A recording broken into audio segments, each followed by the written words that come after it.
au cœur du Pilat, chaque semaine sur Cannes TV. Bonjour à tous pour cette nouvelle émission Au cœur du Pilat. Nous recevons, je vais dire à nouveau, Sandrine Badel de la maison du Farget. C'est ça, la maison du Farget, une résidence intergénérationnelle à Saint-Romain-les-Atteux qui est toujours en construction. On va faire le point avec vous. J'ai avec nous également Céline Barrier. Bonjour Céline. Bonjour. Voilà. Et Odile Collard. Bonjour Odile. Bonjour. Et Jean-Marc qui est à la technique et à l'interview également. Bonjour Jean-Marc. Bonjour Thierry, bonjour à tous. Et Jean-Claude Savoie qui est derrière la caméra. Voilà, donc on va commencer avec vous, Sandrine. Alors, quelques mots sur la maison du Farget, sur les Amis de Léonie, la maison du Farget. C'est deux choses différentes. Oui, la résidence du Farget, donc c'est un habitat partagé pour personnes âgées de plus de 60 ans et avec des espaces communs ouverts à la population. Et donc les Amis de Léonie, c'est une association qui soutient le projet depuis le début et qui lutte contre l'isolement des personnes âgées. Et vous êtes dans ces deux associations? Eh ben, la résidence du Farget, c'est une société. Voilà. Et je suis présidente de la société. Et l'association Les Amis de Léonie, c'est une association et je suis coprésidente. Et Thierry en parlait donc, cette résidence, on l'a suivie sur 42 TV, on y était il y a encore quelques semaines. Livraison fin décembre, c'est pas... Ouais, ça va être compliqué. C'est raté cette fois. Ce sera plutôt début d'année 2026. Vous êtes encore dans les plâtres? Oui, voilà. Et le plâtrier va terminer son travail à quel moment à peu près? Le plâtrier va terminer début novembre. Et après, il va y avoir l'isolation, la dalle, le chauffage au sol, le carrelage. Le plâtrier va revenir ensuite pour les peintures. Donc, qu'est-ce qui est raisonnable d'annoncer? Février? Oui, février. Bon. Et le chauffage, c'est important parce qu'on arrive dans des périodes d'hiver. Et je sais qu'ici, quand la neige tombe, et Jean-Claude en est notre témoin, ça tombe. Oui. Alors, aujourd'hui, il y a plein de choses à annoncer. On va parler d'un livre de recettes. Et puis, on va parler également d'un thé dansant le 8 novembre. Et ça, Jean-Marc est très intéressé, évidemment. Alors, un livre de recettes qui est rédigé en faveur de la résidence. Comment ça fonctionne? Alors, ce livre de recettes procède du travail de tous les membres des Amis de Léonie. Mais pas seulement des adhérents, d'autres personnes aussi, puisque la particularité, c'est que les activités sont ouvertes à tous. On a constaté, lors de toutes nos activités, qu'il y avait beaucoup d'échanges sur la cuisine. On échange des recettes, des petits trucs, des conseils. Donc l'idée est venue que chaque membre qui le souhaite apporte une recette qui lui tient à cœur. Une recette de famille, une recette d'antan. Et toutes ces recettes, on les a rassemblées dans un petit livret, même un livre, un beau livre, avec de belles photos. Avec de belles photos des personnes qui participent. Voilà. Avec des photos, avec des petits conseils de diététicienne, avec un apport d'un cuisinier professionnel de la table des champs à Saint-Romain, à la yourte. Voilà. Et toutes ces recettes, ça a donné lieu à un gros travail. Ces recettes ont pu être imprimées et mise en livre, grâce notamment au soutien de la conférence des financeurs, qui nous a aidés financièrement, parce que ça a un coût. Mais si vous voulez, ce qui a du sens, c'est tout ce travail qu'il y a eu autour. Et puis, déjà deux fois, toutes les personnes volontaires se sont réunies à la salle du village, à la salle ERA, une salle communale, qui a été mise à notre disposition, et on a cuisiné tout l'après-midi, et le soir, on a fait un repas partagé qui réunit une quarantaine de personnes chaque fois. Donc en fait, c'est pas simplement un livre en soi, c'est une histoire. C'est tout ce qui est vécu autour de la création. Ouais. Et c'est un lieu d'échange, c'est un lieu où on vient cuisiner et puis on repart après. On vient seulement pour partager le repas, suivant ce qu'on peut, comment on est libre. Et ce qui est intéressant, c'est que pour cuisiner l'après-midi du vendredi, c'est plutôt des personnes retraitées. Mais évidemment, les autres travaillent en général. Oui, évidemment. Mais le soir, au repas, viennent les enfants, les amis, la famille. Et c'est un lieu d'échange très chaleureux. C'est plus que convivial, c'est chaleureux. la chaleur du fourneau. On se retrouve autour du fourneau pour bavarder, échanger. Voilà, donc c'est quelque chose. On refera des repas partagés parce que ça rencontre un franc succès. Un franc succès. Oui. Alors je vois ici par exemple la quiche de Mamie Nénette. Donc il y a, c'est qui Mamie Nénette? Alors Mamie Nénette, c'est une de nos adhérentes. Oui. Que ses petits-enfants appellent Mamie Nénette et qui a été pendant toute sa vie, comment on dit, nourrice, non, Nourrice agréée, nourrie, peut-être. oui, voilà, elle gardait des enfants. D'accord. Tous les enfants qu'elle a gardés pendant 30 ans l'appellent Mamie Nénette. Voilà. Et alors, Et ils ont mangé de la quiche. voilà, et ils disent tous, ils sont unanimes pour dire que la quiche de Mamie Nénette, elle est bien meilleure que les autres quiches. Donc, Forcément, forcément. Ben oui, hein, c'est voilà. Et donc on lui a dit, mais ses petits-enfants, parce qu'elle a des petits-enfants qui sont membres de l'association Les Amis de Léonie. Elle a des D'accord. petits-enfants de 20 ans qui sont adhérents de l'association. Alors, autour de la création de ce livre de recettes, qui est superbement illustré, effectivement, par de belles photos, Oui. comment est-ce que vous pensez le diffuser, ce petit livre? Alors, ce petit livre a été donné à chaque adhérent qui a participé, qui a donné des recettes, qui a cuisiné. Et puis après, à côté de ça, ce livre peut être vendu si les gens le souhaitent.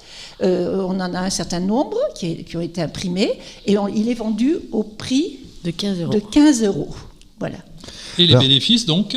Alors les bénéfices reviennent intégralement aux animations de l'association. Très bien. Alors pour l'instant, nous nous réunissons, les Amis de Léonie se réunissent souvent à la Salera ou dans une salle que la mairie met gracieusement à notre disposition.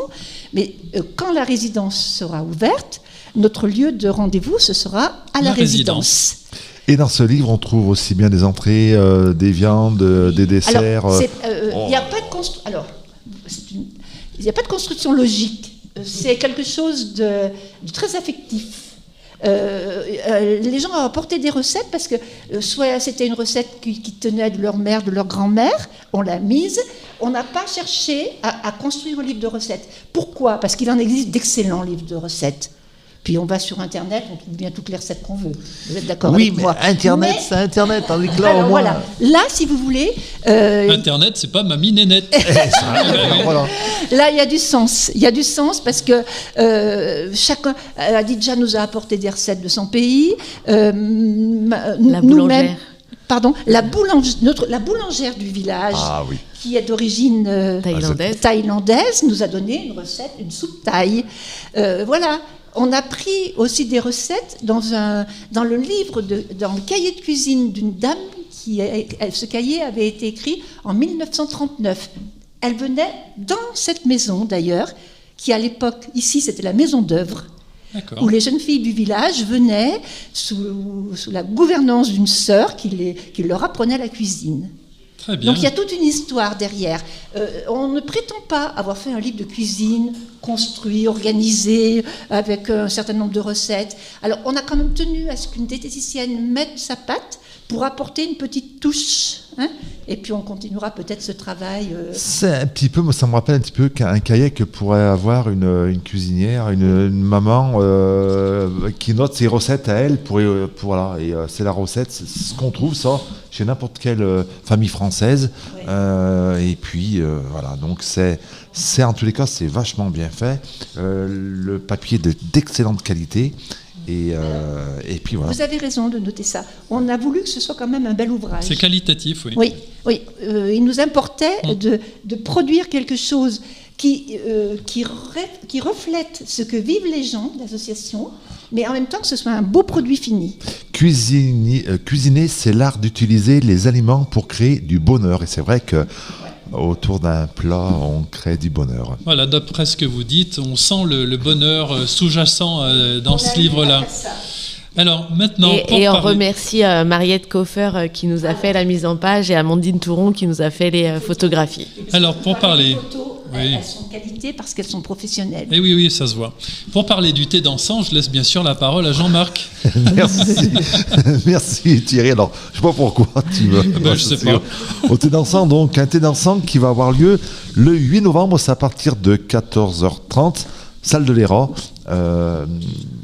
C'est la première fois qu'il y a un thé dansant dans cette salle? Non, c'est la Non, c'est la deuxième fois. La première fois, c'était l'année dernière, à peu près à cette période. Au mois de décembre, ouais. À peu près, voilà, au mois de décembre, qui a rencontré aussi un succès franc, un franc succès.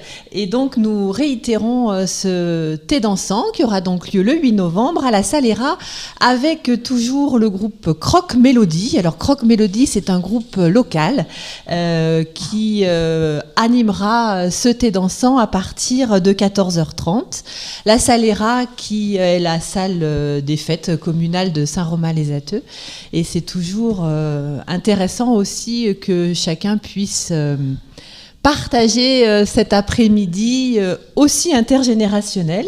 Donc, on souhaite que les nombreux habitants de la commune, mais aussi de l'extérieur, sont toujours les bienvenus pour partager cet après-midi autour de l'animation proposée par Croque Mélodie. Combien de personnes attendues pour ce thé dansant? Combien l'année dernière?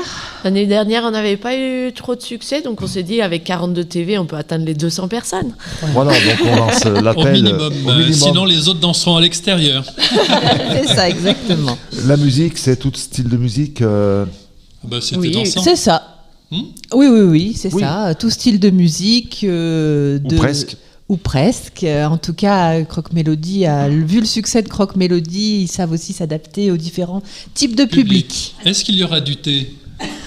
Oui, et on va même danser, figurez-vous. Bon, Et c'est bien. il y aura même des gâteaux dont la recette a été prise dans le... Exactement. Très bien. Sandrine disait, il n'y a pas eu beaucoup de monde. Céline a dit, il y a eu un franc succès. Les deux ont raison, parce que j'étais présente. Et il y avait peu de monde, mais il y a eu un franc succès dans l'ambiance qu'il y a eu. Vraiment, les personnes de tous âges, il y avait quelques danseurs semi-professionnels, vous savez, ceux qui font les thés dansants et qui dansaient remarquablement bien et qu'on regardait admiratifs.